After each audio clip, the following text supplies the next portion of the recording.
ಬಾಗಲಕೋಟೆ ಉಪಚುನಾವಣೆಯಲ್ಲಿ ಉಮೇಶ್ ಮೇಟಿ ವಿರುದ್ಧ ಅವರನ್ನ ಚರಂತಿ ಮಠ್ ಗೆಲ್ಲುವುದಾಗಿ ಈಗ ಹಿರಿಯ ಬಿಜೆಪಿ ನಾಯಕ ಗೋವಿಂದ ಕಾರಜೋಳ ಭವಿಷ್ಯವನ್ನ ನುಡಿದಿದ್ದಾರೆ. ಚರಂತಿ ಮಠ್ ಅವರ ಅಭಿವೃದ್ಧಿ ಕೆಲಸಗಳು ಹಾಗೂ ನಮ್ಮ ಸರ್ಕಾರದ ಅವಧಿಯಲ್ಲಿನ ಜನಪರ ಯೋಜನೆಗಳನ್ನ ಮುಂದಿಟ್ಕೊಂಡು ನಾವು ಮತವನ್ನ ಕೇಳ್ತೇವೆ.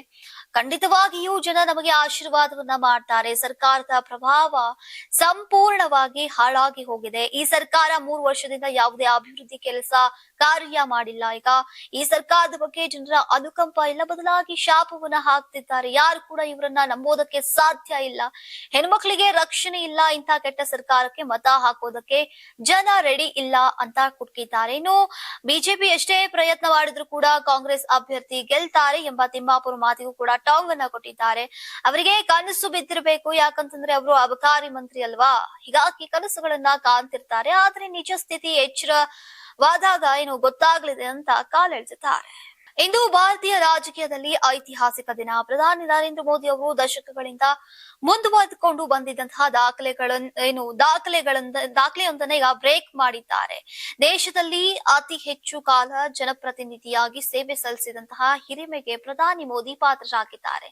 ಸಿಕ್ಕಿಂನ ಮಾಜಿ ಮುಖ್ಯಮಂತ್ರಿ ಪವನ್ ಕುಮಾರ್ ಸತತ 8,930 ದಿನಗಳ ಕಾಲ ಸರ್ಕಾರವನ್ನ ಮುನ್ನಡೆಸಿದ್ರು. ಇದು ಭಾರತದಲ್ಲಿ ಸರ್ಕಾರದ ಮುಖ್ಯಸ್ಥರೊಬ್ಬರ ನಡೆಸಿದಂತಹ ಅತಿ ದೀರ್ಘಾವಧಿ ಅಧಿಕಾರದ ಅವಧಿಯಾಗಿತ್ತು. ಹಾಗೂ 1994ರಿಂದ 2019ರವರೆಗೆ 25 ವರ್ಷಗಳ ಕಾಲ ಸಿಎಂ ಆಗಿ ಸೇವೆಯನ್ನ ಸಲ್ಲಿಸಿದ್ರು. ಆದ್ರೀಗ ಮಾರ್ಚ್ 22ರ ಭಾನುವಾರಕ್ಕೆ ಸರಿಯಾಗಿ ಮೋದಿ ಅಧಿಕಾರಕ್ಕೆ ಬಂದು 8,931ನೇ ದಿನವನ್ನ ಪೂರ್ಣಗೊಳಿಸುವ ಮೂಲಕ ಹೊಸ ದಾಖಲೆಯನ್ನ ನಿರ್ಮಿಸಿದ್ದಾರೆ.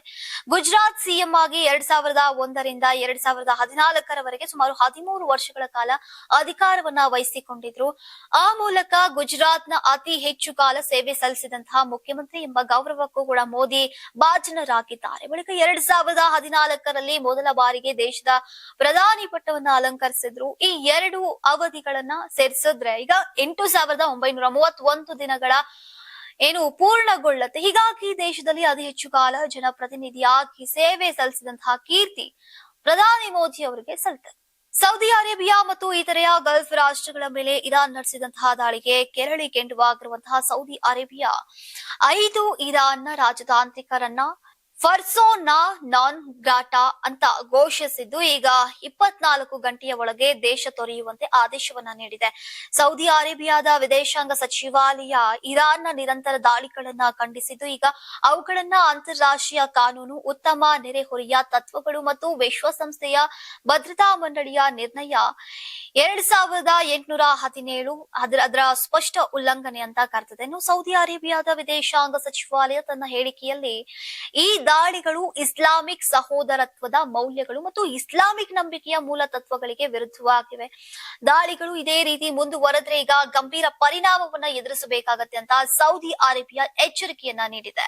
ಇರಾನ್ನ ಕ್ರಮಗಳು ಸಂಘರ್ಷವನ್ನ ಮತ್ತಷ್ಟು ಹೆಚ್ಚಿಸಬಹುದು ಮತ್ತು ಪ್ರಸ್ತುತ ಭವಿಷ್ಯದಲ್ಲಿ ರಾಜತಾಂತ್ರಿಕ ಸಂಬಂಧಗಳನ್ನ ಹಾನಿಗೊಳಿಸಬಹುದು ಅಂತ ತನ್ನ ನಿಲುವನ್ನ ಪುನರುಚ್ಚರಿಸಿದೆ. ಹಾಗೂ ತನ್ನ ವಾಯು ಪ್ರದೇಶ ನಿವಾಸಿಗಳು ಮತ್ತು ಸಂಪನ್ಮೂಲಗಳ ರಕ್ಷಣೆಗಳನ್ನ ಖಚಿತಪಡಿಸಿಕೊಳ್ಳೋಕೆ ಈಗ ಮುಂದಿನ ಕ್ರಮಗಳನ್ನ ತೆಗೆದುಕೊಳ್ಳೋಕೆ ಹಿಂಜರಿಯುವುದಿಲ್ಲ ಅಂತ ಸೌದಿ ಅರೇಬಿಯಾ ಸ್ಪಷ್ಟಪಡಿಸಿದೆ.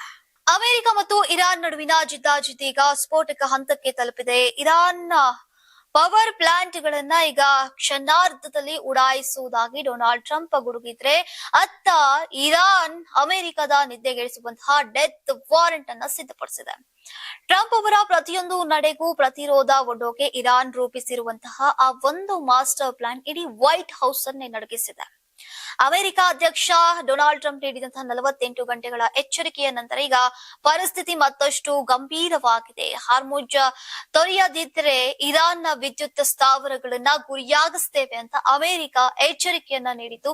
ಇದಕ್ಕೆ ಪ್ರತಿಯಾಗಿ ಇರಾನ್ ಇನ್ನೂ ಕಠಿಣ ನಿಲುವನ್ನ ತಾಳಿದೆ. ಇರಾನ್ ಸೇನೆ ಸ್ಪಷ್ಟವಾಗಿ ಹೇಳಿದ್ದು ತನ್ನ ಇಂಧನ ಮೂಲ ಸೌಕರ್ಯಗಳ ಮೇಲೆ ದಾಳಿ ನಡೆಸಿದ್ರೆ ಅಮೆರಿಕ ಮತ್ತು ಅದರ ಮಿತ್ರ ರಾಷ್ಟ್ರಗಳ ಇಂಧನ, ಐಟಿ ಮತ್ತು ಮುಖ್ಯವಾಗಿ ಉಪ್ಪು ನೀರು ಶುದ್ಧೀಕರಣ ಘಟಕಗಳನ್ನ ಗುರಿಯಾಗಿಸಲಾಗುತ್ತೆ ಅಂತ ಗಂಭೀರ ಎಚ್ಚರಿಕೆಯನ್ನ ನೀಡಿದೆ. ಗಲ್ಫ್ ಪ್ರದೇಶದ ದೇಶಗಳಿಗೆ ಈ ಉಪ್ಪು ನೀರು ಶುದ್ಧೀಕರಣ ಘಟಕಗಳು ಜೀವನಾಡಿಯಾಗಿವೆ. ಸೌದಿ ಅರೇಬಿಯಾ ತನ್ನ ಕುಡಿಯುವ ನೀರಿನ ಸುಮಾರು 70% ಅನ್ನ ಇವುಗಳಿಂದಾನೇ ಪಡೆಯುತ್ತೆ. ಕುವೈತ್, ಓಮನ್ ಮತ್ತು UAE ಕೂಡ ಇದೇ ರೀತಿಯ ವ್ಯವಸ್ಥೆಗಳ ಮೇಲೆ ಅವಲಂಬಿತವಾಗಿದೆ. ಈ ಘಟಕಗಳ ಮೇಲೆ ಈಗ ದಾಳಿ ನಡೆದ್ರೆ ಕೆಲವೇ ದಿನಗಳಲ್ಲಿ ದೊಡ್ಡ ನಗರಗಳಲ್ಲಿ ನೀರಿನ ಬಿಕ್ಕಟ್ಟು ಉಂಟಾಗುವಂತಹ ಸಾಧ್ಯತೆ ಇದೆ. ಹಾಗೂ ಸಮುದ್ರಕ್ಕೆ ಬಿಡುಗಡೆಯಾಗುವಂತಹ ರಾಸಾಯನಿಕಗಳು ಜೀವ ಜಗತ್ತಿಗೆ ಹಾನಿ ಮಾಡಬಹುದು ಅಂತ ತಜ್ಞರು ಎಚ್ಚರಿಕೆ ನೀಡಿದ್ದಾರೆ. ನೀವು ಸಣ್ಣ ಆಗ್ಬೇಕಲ್ವಾ? ಅದು ಒಂದು ಉತ್ತಮ ಆಹಾರದಿಂದ ಸಣ್ಣ ಆಗ್ಬೇಕಲ್ವಾ? ಪ್ರತಿದಿನ ನಮ್ಮ ಜೀನಿ ಸ್ಲಿಮ್ ನ ಯೂಸ್ ಮಾಡಿ ಯಾವುದೇ ಸೈಡ್ ಎಫೆಕ್ಟ್ ಇಲ್ದಂಗೆ ನೀವು ಸಣ್ಣ ಆಗ್ತೀರಾ.